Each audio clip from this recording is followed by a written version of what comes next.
Olá, meu nome é Joyce. Eu vou apresentar o trabalho que foi desenvolvido por Nogueira, Basil e Guimarães e foi publicado na revista Economia e Sociedade no ano de 2020. O trabalho ele se intitula A Caminho de um Estado de Bem-Estar Social na China, uma análise a partir dos sistemas de saúde e de educação. Trazendo um pouco da introdução, entre os anos de 1980 e 1990, os chineses enfrentaram não só um aumento na desigualdade de renda, mas também viram violentas reduções dos seus programas de proteção social, tanto na saúde quanto na educação. Então, isso levou uma piora nos indicadores fundamentais de bem-estar e numerosos casos de famílias que elas acabaram indo à falência por conta dos gastos excessivos que elas tiveram tanto com a saúde e tanto com a educação. Então, em resposta a esse contexto, o governo chinês implementou 3 seguros sociais. O primeiro foi implementado em 1998, que é o seguro médico para funcionários urbanos. O segundo foi implementado em 2003, que é o plano médico corporativo rural. E em 2007 foi implementado o seguro médico básico para residentes urbanos. A gente vai entrar nos detalhes de cada um desses seguros sociais no decorrer do trabalho. O trabalho ele apresenta os resultados dos levantamentos nas áreas da saúde e da educação e os utiliza como proxy do estado de bem-estar social que se desenha no caso chinês. O trabalho ele também realiza uma comparação qualitativa e livre com as tipologias de regime de bem-estar consolidadas na literatura e que foram desenvolvidas tanto para os países centrais quanto para os países do leste asiático.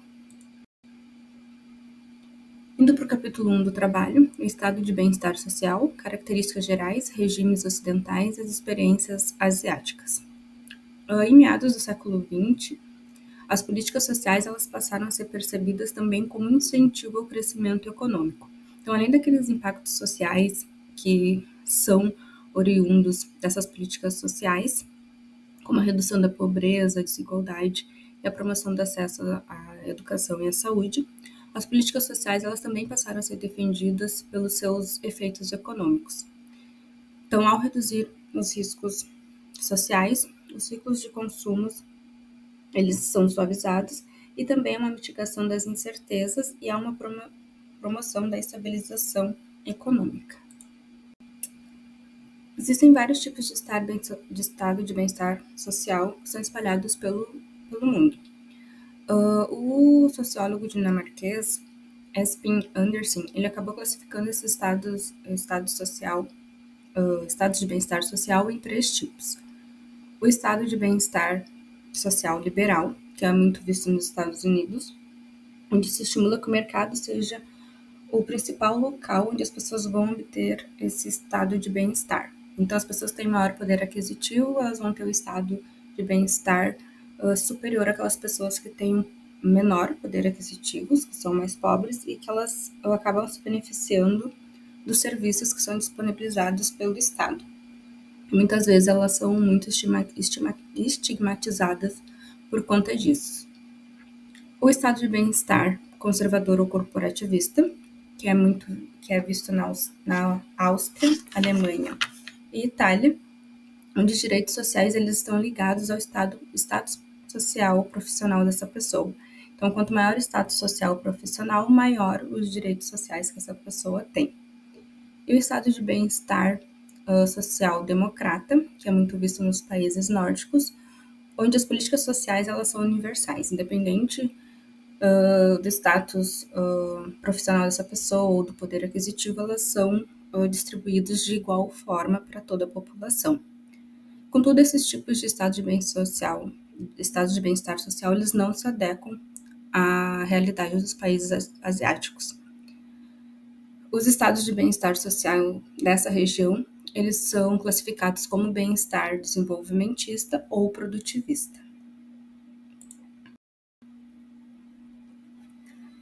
O estado de bem-estar desenvolvimentista ou produtivista é aquele onde o Estado atua na própria estrutura econômica para evitar dispersões salariais e garantir a distribuição equitativa tanto da terra e promover as políticas de estímulo ao pleno emprego. Então, ao invés essas políticas sociais elas terem como objetivo os ideais de justiça social e de equidade, elas têm um objetivo que são muito mais produtivos. Então, com essas políticas sociais, elas são apresentadas como um instrumento de crescimento econômico. Indo para o capítulo 2, o sistema de proteção social na saúde e na educação da China entre os anos de 1980 e 2015. No período maoísta, que durou entre os anos de 1949 e 1976, houve um aniquilamento das bases do sistema de bem-estar na China. Só no início da década de 2000 que esse sistema de seguridade, que é o que é praticado hoje na China, ele começou a ser construído. Então, ele trouxe algumas melhorias. Os primeiros 9 anos de educação básica, eles passaram a ser gratuitos para todos. A assistência social acabou atendendo o maior número de chineses e os programas de previdência social, eles acabaram se expandindo. Do desmonte do sistema maoísta, a criação de seguros sociais de saúde. Então, as reformas econômicas que aconteceram na década de 70, elas levaram ao desmonte dos programas que existiam naquela época. Então, essas modificações elas fizeram que os gastos individuais com saúde, que eram de 1980, que era de 21% em 1980, eles saltassem para 60% em 2001. Então, por conta desse cenário, o governo criou 2 programas que tinham como objetivo expandir o sistema social de saúde. O primeiro foi criado em 1998, que é o seguro médico para funcionários urbanos, que atendia aquelas pessoas que tinham trabalhos formais e que residiam nas áreas urbanas. E o segundo foi criado em 2003, que é o Plano Médico Corporativo Rural, que atendia as pessoas que moravam na zona rural. Só que o seguro médico para funcionários urbanos, eles não atendiam aquelas pessoas que não tinham emprego formal, como era o caso dos idosos, estudantes, pessoas com deficiência e os trabalhadores informais. Então, por conta disso, em 2007, foi criado o seguro médico básico para residentes urbanos. Então, com essas 3 novas políticas, as parcelas dos gastos individuais na saúde, eles caíram de 60%, que era em 2001, e passaram para 32% em 2014. Então, com a expansão da capacidade do sistema e o aumento dos serviços públicos oferecidos de forma gratuita à população, eles tiveram alguns impactos positivos nos indicadores de saúde. Então, a expectativa de vida, que em 1990 era de quase 70 anos, ela passou para quase 76 anos em 2014. Houve também uma redução na mortalidade infantil, que em 1990 era de quase 54%, e ela caiu para 11,4% em 2014. Hoje, os indicadores de saúde da China eles já ultrapassam aqueles indicadores dos países que pertencem aos BRICS, com exceção da Rússia. Embora o sistema de seguro social ele tenha avançado, nem todas as pessoas da China eles desfrutam dos mesmos benefícios, porque eles são determinados por conta da posição social. O seguro médico para funcionários urbanos ele é aquele que oferece maior benefício, embora ele atenda uma parcela muito menor da população. Já os programas com critério residencial, que é o caso do Plano Médico Corporativo Rural e do Seguro Médico Básico para residentes urbanos, eles cobrem o maior número de pessoas, mas concedem um grau bem mais baixo de benefício. Então, para que se tenham melhores programas com mais benefícios, precisa ser um trabalhador do setor público ou então ser empregado de uma empresa de grande porte da China.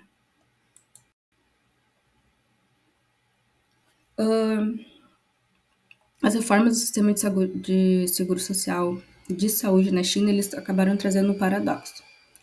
A criação desses 3 seguros sociais, eles aumentaram, claro, a cobertura ali da população, mas eles acabaram trazendo para dentro desses seguros aquelas desigualdades sociais que já eram percebidas na China. Além disso, acabou acontecendo maior lotação dos hospitais públicos, como resultado da insuficiência de clínicas voltadas ao fornecimento de cuidados primários e a falta de confiança dos chineses em relação às outras instituições. Falando um pouco das reformas do Sistema Nacional de Educação, descentralização controlada e mercantilização entre os anos de 1980 e meados dos anos 2000. As reformas que a China passou, ela abriu um espaço para um processo de descentralização controlada e passou a responsabilidade da provisão de serviços básicos, como a educação, para os níveis mais inferiores do governo. Então, a provisão da educação ela se deu de uma forma completamente diferente entre aquelas províncias que eram mais ricas em relação às províncias que eram mais pobres. Na área rural, no interior do país, aconteceu o que eles chamam de pobreza na educação. Nessas regiões existia muita falta de recurso, as escolas eram completamente sucateadas, os profissionais que atuavam nessas escolas interiores eram pouco qualificados e mal pagos, além de ter falta de equipamento e a estrutura dessas escolas serem bem precárias. Assim como em relação à saúde, a população chinesa ela também atravessou, né, uma grande crise entre os anos de 1980 e 1990 em relação à educação. Então, a população ela acabou também se endividando para conseguir manter os seus filhos na escola e o governo acabou percebendo que estava acontecendo um gap muito grande entre a educação do setor urbano e a educação do setor rural. A partir de meados dos anos 2000, o Estado ele acabou intensificando a participação pública no padrão de financiamento da educação e derrubou aquelas principais barreiras que limitavam o acesso à educação compulsória, principalmente proibindo a cobrança de taxa de matrículas e outras taxas que eram cobradas dos estudantes. Então, a estrutura geral do sistema de educação no país hoje ela é estatal e oficialmente descentralizada desde 1985. Os governos municipais eles são responsáveis pela educação primária e secundária, as províncias elas são responsáveis pelo ensino superior e o sistema de educação chinesa ele conta com 9 anos de educação que é compulsória e gratuita, mas a pré-escola e o ensino médio eles não são obrigatórios e também não são gratuitos. O ensino médio ele é o principal divisor de águas no sistema educacional da China. Em 2012, enquanto 80% dos alunos que eram formados no ensino secundário nas escolas urbanas, eles conseguiam se matricular no ensino médio, olhando para as escolas rurais, apenas 10% desses alunos conseguiam se matricular no ensino médio. No caso de ensino superior, desde a década de 90, a China ela passou a cobrar mensalidade, anuidade dos estudantes dessas universidades, e tanto o exame quanto a cobrança de mensalidade dessas taxas, eles acabaram surgindo como um gargalo ao acesso de grande parte da população ao ensino superior. Indo para o capítulo 3, o estado de bem-estar social chinês, a caminho de qual regime? Então, o caso chinês ele parece muito se aproximar mais do regime conservador corporativista, que se caracteriza pela predominância dos seguros sociais como mecanismo primário de entrega de bem-estar. O sistema educacional ele não parece se encaixar em um único regime, embora ali os primeiros 9 anos de educação, da educação básica, ela seja compulsória e seja oficialmente gratuito, ainda existem algumas barreiras que impedem o acesso de toda a população a esses 9 anos de educação básica. Considerações finais. A pesquisa mostrou que, apesar do avanço conquistado com a universalização da cobertura dos seguros de saúde e dos 9 anos que a educação da educação básica, que é compulsória e gratuita, a China ainda precisa superar alguns problemas para que toda a população desfrute de um sistema social mais robusto.